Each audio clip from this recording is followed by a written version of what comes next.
Hello guys and welcome back into a new brand video. In today's tutorial, I'm going to show you how to reset Instagram Reels feed. So make sure to watch the video to the end and follow these simple steps. So basically all you need to do now is just to go to your Instagram app and then go to your profile.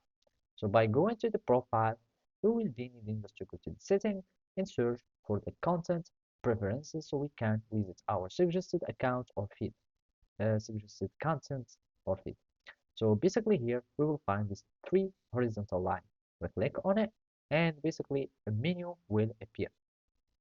Now we need just to be searching for what you see section. So from here we will find the favorites, content, muted accounts, content preferences, and like and share counts. So here we are interested in the content preferences. By clicking on it, we will find all these options. To reset your feed, you can simply click on a reset suggested content and then click on next.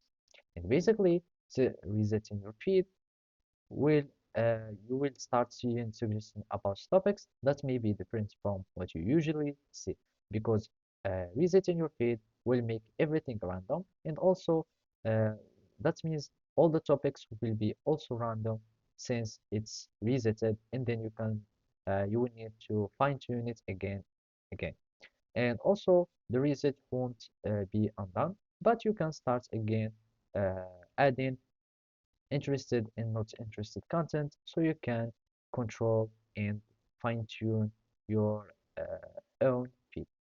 And basically the better approach to reset your feed is just by or to control your feed is just by adding more interested content and remove the not interested content so you can have more control feed. So that's it. Thank you for watching. See you next time.